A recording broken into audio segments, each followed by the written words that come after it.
A lembrança e a memória são coisas bem interessantes.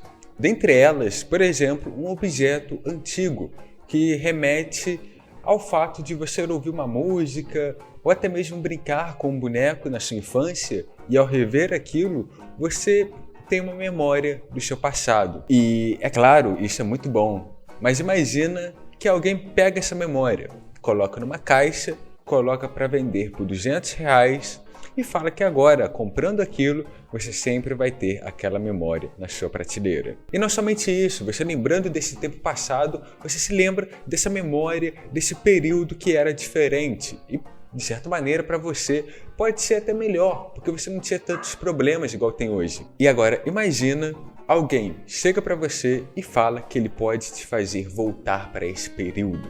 E que ele traz essa promessa de que agora, sim, as coisas vão voltar a ser como eram. Perigoso, não? Whatever happens, happens. I can do this all day. Yeah, I know. I'm vengeance.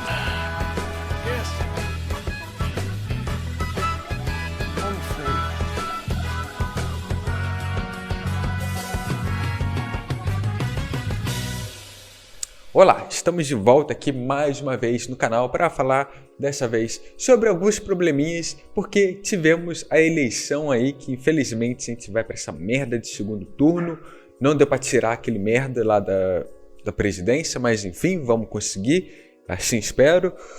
E também tivemos trailer de Pantera Negra 2 e a revelação de que o Wolverine vai estar em Deadpool 3, o Hugh Jackman. E conciliando esses dois temas, eu resolvi falar sobre algo que permeia os dois e muito mais, que é a nostalgia.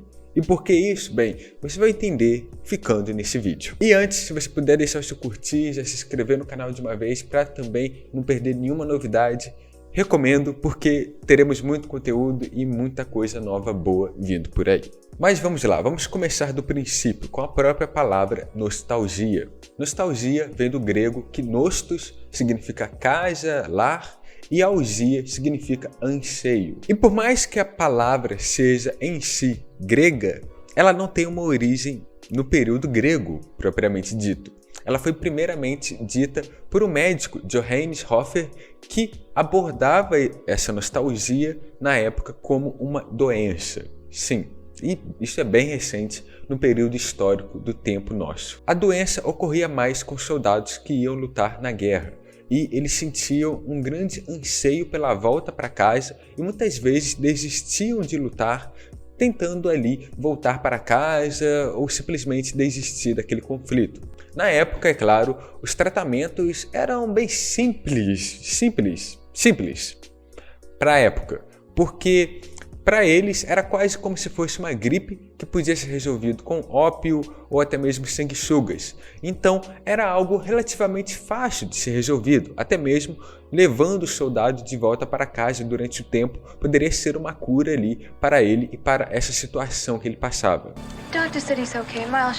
O Dr. Hofer até mesmo abordava isso como uma noseomania, que era algo cíclico que ocorria ali. E ele buscava sempre ao máximo tentar entender o que estava acontecendo de fato, porque os sentimentos eram, em sua maneira, diferentes. Muitas vezes eram a volta para casa, mas eram também algumas coisas específicas, ou até mesmo algumas memórias e lembranças de algum acontecimento marcante na casa dele ou de onde ele veio. E isso, de certa maneira, é trazido de volta nos períodos atuais, como um off-modernismo, que é a palavra dita para esse caso, para esse estudo, onde nós, como seres humanos, estamos sempre buscando o progresso em si, coisas novas, buscando inovar. Entretanto, parece que cada vez mais estamos tentando pegar uma curva nessa inovação. Ao invés, é claro, de ter mudanças, a mudança é gradativa, onde através dela nós tentamos nos recordar do passado. Um exemplo disso é, por exemplo, roupas e estilos de moda que retratam muito a época dos anos 80, dos anos 90, mas ao mesmo tempo, cada vez mais essas roupas vão se modificando ao tempo de que vai chegar em determinado momento onde iremos reconhecer aquilo, mas não com algo do período dos anos 80. I am beautiful. Mas ao mesmo tempo, isso é como se fosse um sedativo que fala assim, olha, Tá tudo bem, estamos mudando, mas não vai ser tão drástico quanto você pensa. E o real problema é que mesmo no período onde a nostalgia era uma doença, a cura em si não era algo certo, porque os soldados, quando voltavam para casa, sentiam um anseio muito maior de sair daquele lugar, de buscar viajar novamente ou até mesmo retornar para onde eles estavam. Porque, de certa maneira, a conformidade daquele período, daquela casa onde era o seu lar, não era mais algo que era suficiente para ele. Então, ele tinha esse anseio de sair de lá novamente e retornar e, quem sabe, buscar respostas em outro lugar. E é claro, isso também se retrata em revoluções, por exemplo, que temos na nossa história. A Revolução Francesa, a Revolução Alemã, entre outras, onde, de certa maneira, sempre encontra um problema vigente e também a luta pela memória de um período que foi melhor. Um período que, de certa maneira, retrata algo que era diferente dos tempos atuais. E é claro, eu não estou retratando, por exemplo, ditaduras e movimentos fascistas que estavam no poder em determinados períodos de tempo, porque, como eu disse, a nostalgia ela é de certa maneira diferente para cada um.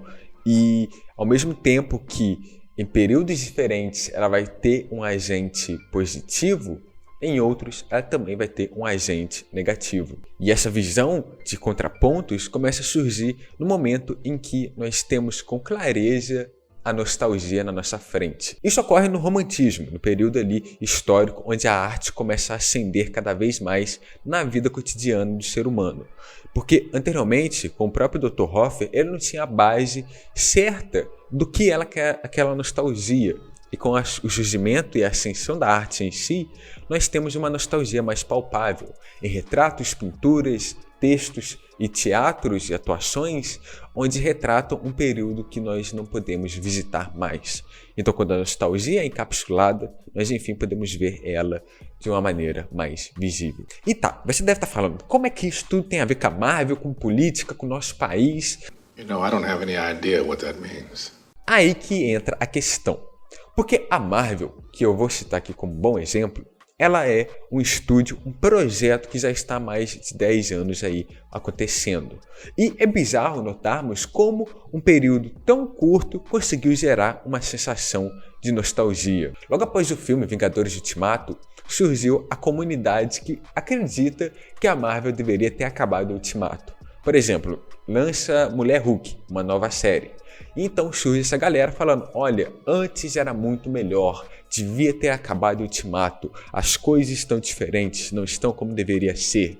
Surgindo então esse sentimento de nostalgia. E por mais que você esteja aí vendo esse vídeo, acredite que esse sentimento que você tem é algo que pode fazer a diferença, que pode fazer com que eles mudem de ideia, como foi o exemplo de Sonic, onde o primeiro personagem ali era horrível, e aí os fãs acreditaram que eles mudaram a ideia do estúdio, você está de certa maneira enganado. Porque a nostalgia que você sente, a nostalgia que você tem de que antes era muito melhor e que agora as coisas estão diferentes, bem, também é usada por eles para te vender um produto. Basta ver, por exemplo, projetos como Marvel Legends, onde eles trazem ali documentários sobre projetos antigos do estúdio, ou até mesmo ele traz bonecos, figuras, animações e a volta de personagens antigos para novos filmes. E eu não vou ser hipócrita, eu gostei de Homem-Aranha Sem Volta para Casa, eu chorei, eu me emocionei, mas dá para ver que cada vez mais a nostalgia se torna um produto a ser explorado